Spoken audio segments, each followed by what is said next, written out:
Em nome do Pai, do Filho e do Espírito Santo. Amém. Vinde, Espírito Santo, enchei os corações de vossos fiéis e acendei neles o fogo do vosso amor.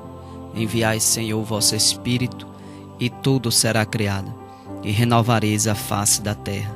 Ó Deus, que instruísse os corações de vossos fiéis, com a luz do Espírito Santo, fazei que apreciemos retamente todas as coisas, segundo o mesmo Espírito, e gozemos sempre de suas consolações.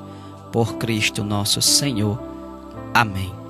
Esta palavra de hoje, que está em 1 Pedro, capítulo 4, versículo 12, que tem como tema resistir e enfrentar o tempo do sofrimento. Versículo 12 diz assim: Queridos, não se assuste com o incêndio que começou contra vocês, para prová-los, como se fosse algo estranho.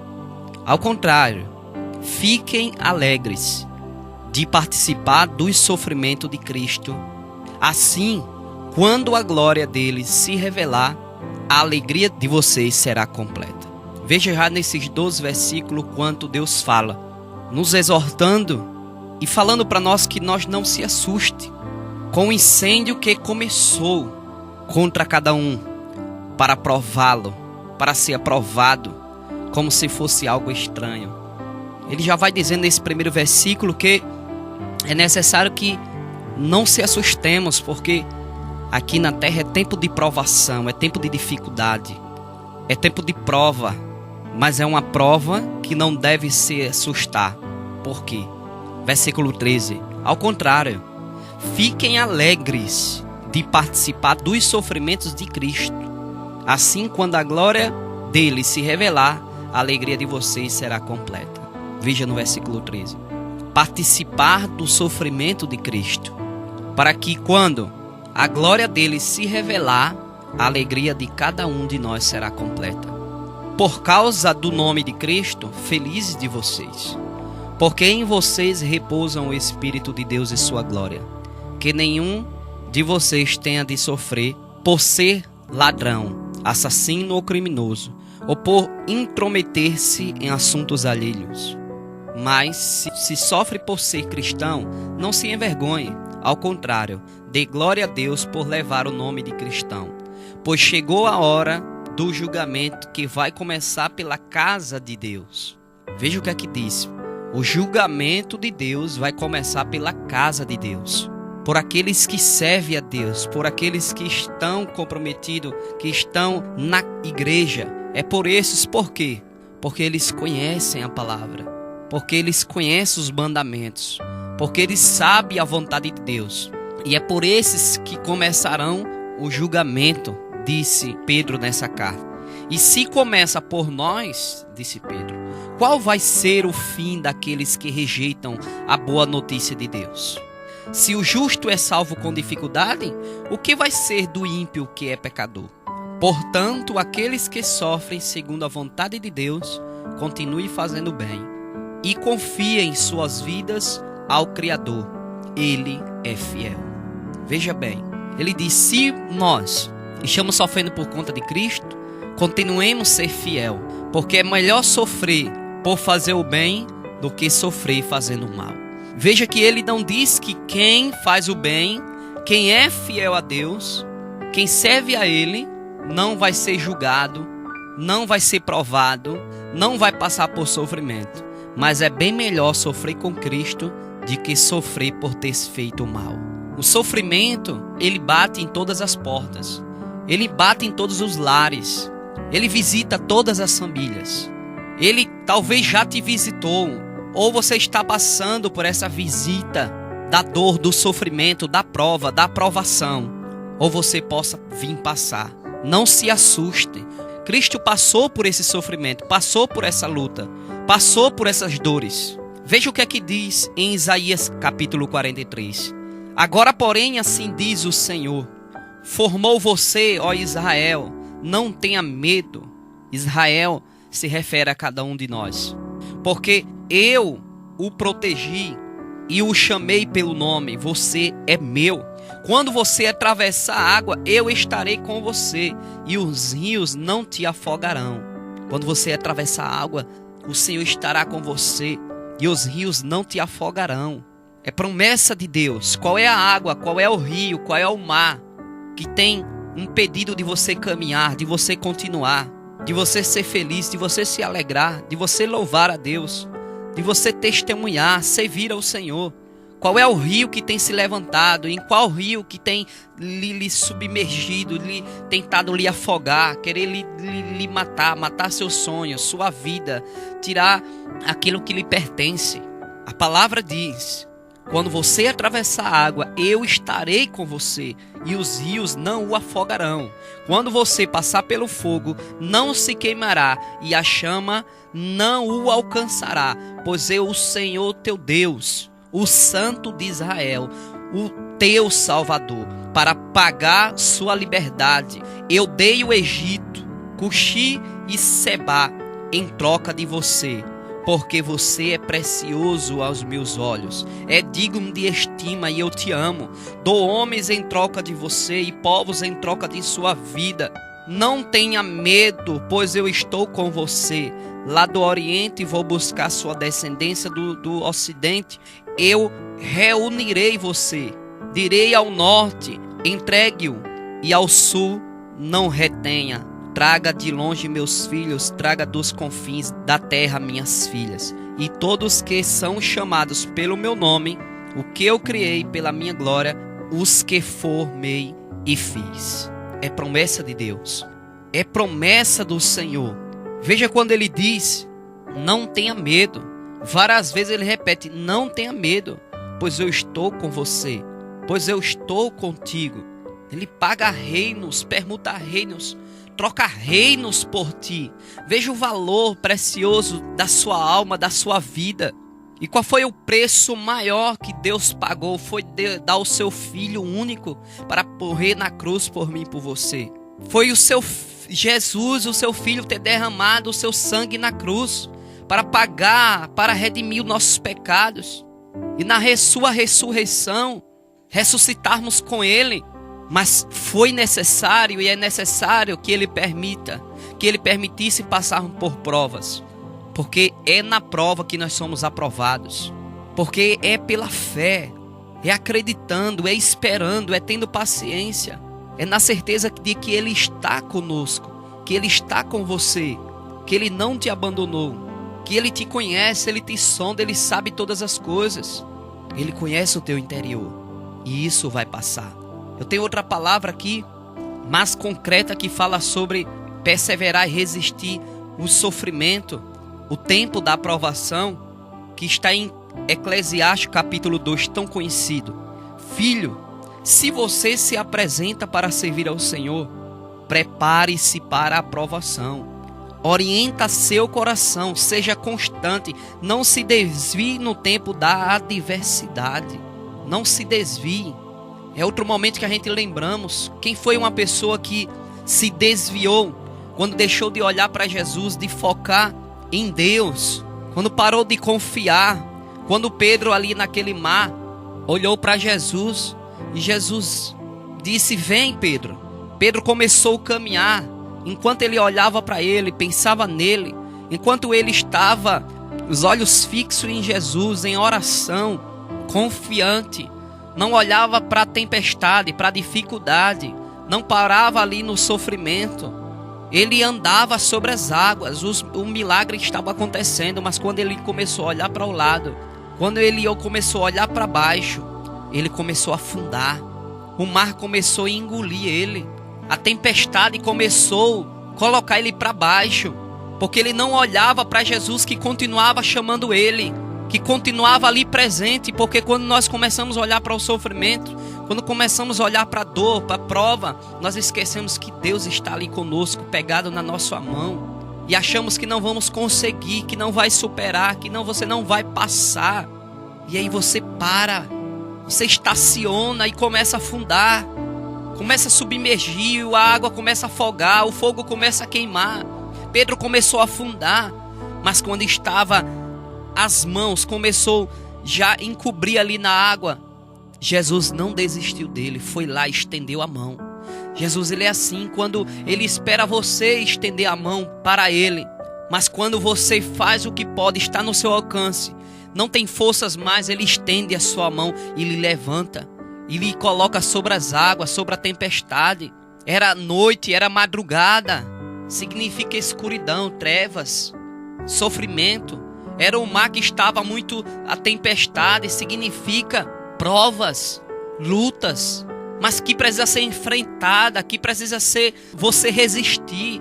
Você perseverar, ir em frente, olhar para frente, não para os lados, não para trás, nem para baixo. É necessário continuar. Veja o que diz versículo 3. Una-se ao Senhor e não se separe. Às vezes quando você está com dificuldade, é que você começa a se separar de Deus, diminuiu as orações, suas vigílias, a sua busca em Deus, sua perseverança em ir para a igreja. É quando a tempestade da sua vida, na sua família, ou no casamento, ou com o filho, ou no trabalho, ou financeiro, ou a doença. Não sei qual é a prova, qual é o sofrimento, qual é a tempestade que tem se levantado. Se há harmonia, paz na sua casa, na sua família. Se há aquela perda, aquele sofrimento, aquela decepção, aquela frustração, aquela humilhação. Eu só sei o que ele diz, que nesse tempo se una ao Senhor, não se separe dele por nada. É nesse momento que você tem que se agarrar a ele, ficar firme e esperar para ser exaltado no último dia. Qual é esse último dia? É o último dia que está designado, determinado por Deus, porque a sua provação, sua tempestade, a sua dificuldade tem um tempo. Tem um tempo instituído por Deus. Vai chegar um dia que ele disse: para, você já foi provado, você já foi experimentado na dor. Você já foi aprovado, você não precisa mais sofrer por isso não. Outras coisas virão, outras lutas virão, mas aqui tá bom. Eu vou intervir, eu vou agir, eu vou manifestar o meu poder, eu vou fazer um milagre, o milagre vai acontecer. Por isso que ele disse que você será exaltado no último dia. Aceite tudo o que lhe acontecer, aceita. Não adianta brigar, não adianta bater de frente, não adianta fugir da realidade. Aceita o que lhe acontecer. Resista nas situações de humilhação, que é muitas humilhações. A humilhação que você tem passado é muito grande, mas resista. Permanece firme. Versículo 5. O ouro é provado no fogo, e as pessoas escolhidas no forno da humilhação. Há pessoas escolhidas no forno da humilhação. Você é um escolhido, é uma escolhida de Deus. Por isso que você passa, por isso que você tem passado pelo fogo, pela humilhação, pela provação, para ser aprovado, para ser testado, para o Senhor, para que o Senhor venha honrar, para que venha dar testemunho. Porque não é filho, não é filha de pessoas mimadas, a qual Deus faz tudo por ela. Não, ela enfrenta também com Deus, mas ela também é uma pessoa determinada, decidida, guerreira, um grande soldado, soldada de Cristo. Uma pessoa que amadurece na fé, na espiritualidade, a qual sabe que vai enfrentar muita luta, muita dificuldade, tem sofrido, tem passado por muitas cruzes, mas que sempre você vai louvando, glorificando, adorando, servindo ao Senhor e dizendo todos os dias: até aqui o Senhor me ajudou. Foi assim também com tantos personagens da Bíblia. Por que não falar de Jó? É impossível falar de sofrimento, de prova, de dificuldade e não falar de Jó, que passou por tudo aquilo, a qual era um homem de uma família grande, de 7 filhos, esposa, bens materiais, riqueza, fazenda, muitos animais. E um certo dia Deus se encontrou com Lucifer, e ele estava pairando e perguntou: para onde você está indo? O que é que você está fazendo? Ele disse: eu estou andando na terra. Lúcifer disse para Deus, aliás, Deus olhou para Lucifer e disse: tá vendo meu servo Jó? É fiel, sempre foi fiel. Ele disse: mas por quê? Porque ele tem tudo, não falta nada. É claro que ele vai ser fiel, é claro que ele vai te glorificar. E aí ele pediu para provar aquele homem, para tocar nele. Deus disse: você pode provar, você pode tocar nele, só não permito tirar a vida. Assim também eu digo na tua vida. Ele permitiu, ele até permite acontecer provas, coisas na sua vida, mas tem coisas que ele não permite. Satanás, ele tem E as pessoas também têm limite para tocar você, limitado por Deus, porque Deus sabe até onde você pode, porque quando você não puder, Ele vai intervir. E aí Ele tocou em Jó, tirou filhos, tirou os animais, perdeu tudo materialmente, ficou sem nada, e no fim ainda glorificava e ele exaltava a Deus, dizendo: nu eu nasci do ventre da minha mãe, e nu eu vou voltar para a terra. Deus se encontrou mais uma vez. Satanás se encontrou com Deus. Deus disse para ele: tá vendo o meu servo Jó? Perdeu tudo, mas é fiel, não murmurou, não reclamou, e adora e glorifica o meu nome. E Lucifer disse: mas também ele está com saúde, ele está saudável, eu quero ver se permitir eu tocar na sua saúde. Deus permitiu, só não permitia tirar a vida dele. Porque e os inimigos de Deus têm que ver a vitória dos seus servos, daqueles que é fiel, daqueles que é provado, daqueles que perseveram, daqueles que servem a Deus. Eles têm que ver a vitória do servo de Cristo. Os seus inimigos, Satanás, vai ver a sua vitória, a vitória de Deus na sua vida. E aí ele tocou, feriu. Jó sofreu muito. Os amigos, sua esposa, tantos murmuraram, reclamaram, mandaram blasfemar, morrer. E ele foi ali fiel até o fim. E lá em capítulo 42 fala o que Deus fez na vida de Jó. Restituiu seus filhos, Deus outros filhos lindos, restituiu todos os seus bens, deu tudo em dobro. E Jó foi um homem muito feliz, com a família maravilhosa, e ainda teve mais 140 anos de vida. Por que não falar de Paulo, que está lá em 2 Coríntios capítulo 11, dos sofrimentos a qual ele, como fiel, um homem que perseguia os cristãos, prendiam, foi cúmplice de matar Estevão, tantos cristãos.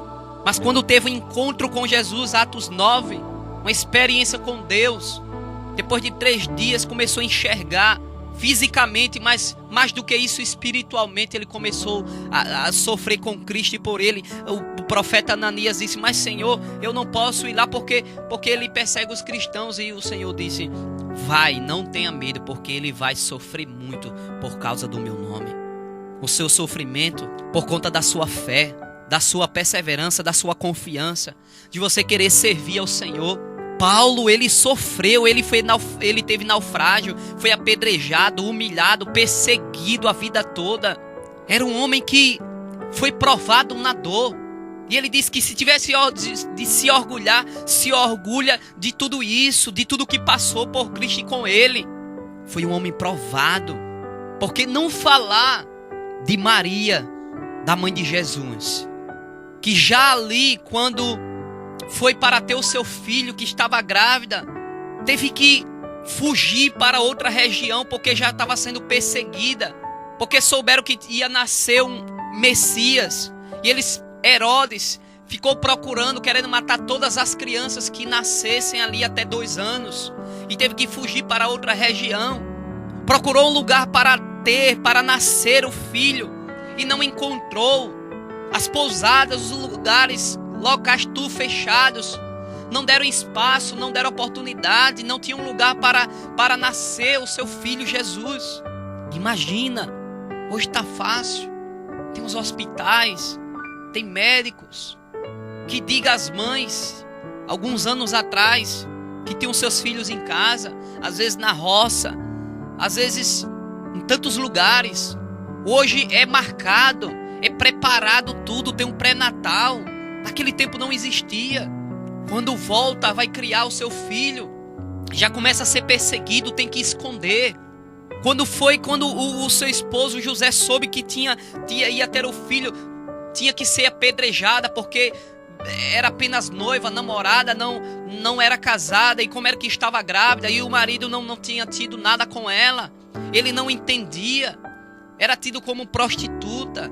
E ele tinha que confessar, se o povo soubesse, tinha que apedrejar ela. Imagina, se não vem um anjo para intervir e revelar para José, ela tinha sido apedrejada. Quando teve o menino, com 12 anos, leva para o templo todo dia, perde o menino, há 3 dias procurando. Mas ali já existia uma profecia no início, a qual um profeta disse que uma dor transpassaria, uma espada de dor transpassaria o seu peito. E ali ela via, quando iniciou o ministério, a perseguição, o sofrimento, o martírio. Quando começou aquela crucifixão, e até a cruz ali ver o seu filho crucificado.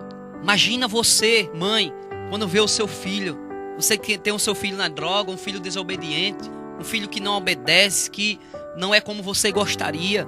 Você, pai, eu pergunto, vale a pena acreditar, vale a pena ter fé, vale a pena esperar, vale a pena confiar no Senhor. Jesus, ele já no monte lá, Monte Tabor, sofrendo, derramando o seu sangue, em oração: Senhor, se for possível, afaste de mim esse cálice. E o pai silenciou. No silêncio ele sentiu o pai dizer: não é possível, meu filho, você tem que enfrentar. Você tem que ir em frente. Você não pode desistir, porque a vitória maior está na cruz. A exaltação está após a cruz, porque aí vem a ressurreição. Não dá, não tem outro caminho.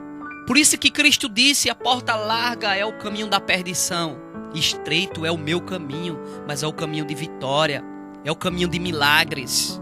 Como o povo no deserto passou 400 anos ali escravo, mas Deus enviou o seu servo Moisés e libertou aquele povo, e aquele povo começou a andar no deserto. Muitos sofriam, muitos desistiram, voltaram atrás, não quiseram enfrentar, preferiram continuar na escravidão do vício, do pecado, da obediência aos homens, e não quis enfrentar a atravessar o mar. Quantos milagres aconteceram? Não faltou para aqueles que acreditaram água, pão. Não faltou na hora que vinha a chuva, era amparado. Na hora que tinha sol, colocavam a nuvem. Não faltou nada para aqueles que louvavam, para aqueles que esperavam, que estavam com os olhos fixos em Deus. Na hora de parar ali, que vinham os inimigos querendo pegar, perseguindo para o matar, que não tinha saída, Deus mandou Moisés bater o cajado ali naquele mar, e o mar se abriu, e eles passaram de pé enxuto.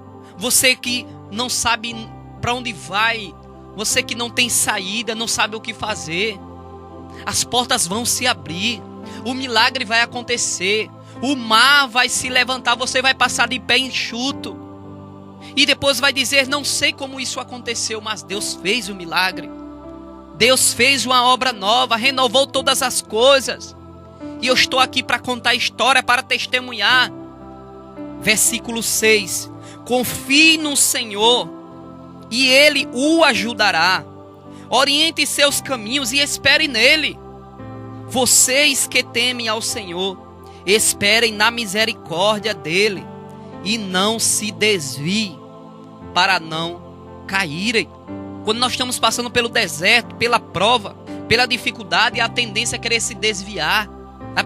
A tendência é querer fugir daquela dificuldade, daquele sofrimento.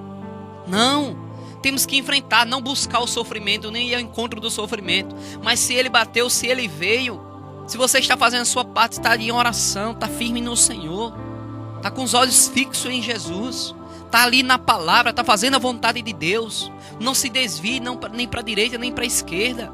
Salmo 90, ou alguma tradição, Salmo 91, diz: você que habita sobre a proteção do Altíssimo, sobre a sombra do Onipotente, diga ao Senhor: o Senhor é meu refúgio, é minha cidadela, é o Deus a qual eu confio. E alguns versículos mais embaixo vai dizer: se vim 10.000 à tua direita e 1.000 à tua esquerda, não serás atingido, pois o Senhor te livrará. Lá na frente, mais alguns versículos diz: todo aquele que invocar o nome do Senhor será salvo, porque Ele enviará anjos para te proteger, na tua casa, onde você fores, no caminho aonde você andares. É promessa do Senhor. Põe os teus olhos fixos no Senhor. Versículo 7. Vocês que temem ao Senhor, espera na misericórdia dele e não se desvie para não caírem. Vocês que temem ao Senhor, confiem nele, pois ele não lhes negará a sua recompensa. Ele vai te recompensar. Ele te recompensará, meu irmão. Ele te recompensará. Ele recompensará a sua fé, a sua confiança nele, a sua espera nele, a sua obediência. Mas é preciso que você obedeça. Faça o que ele pede, o que ele manda, o que ele falou. E você será alcançado pela misericórdia do Senhor. Vocês que temem ao Senhor, espere dele os benefícios, a fidelidade eterna e a misericórdia. Olhem para as gerações passadas e veja. Quem confiou no Senhor e ficou desiludido? Quem perseverou no seu amor, no seu temor e foi abandonado? Quem o invocou e não foi atendido?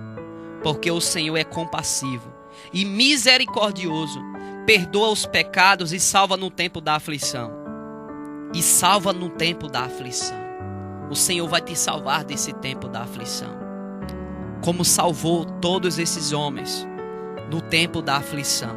Ele vai te salvar, ele vai te renovar. Essa palavra é para que você venha ter fé, alimentar a sua fé, ter paciência, acreditar no Senhor. E como disse esse versículo, no último dia ele venha te exaltar.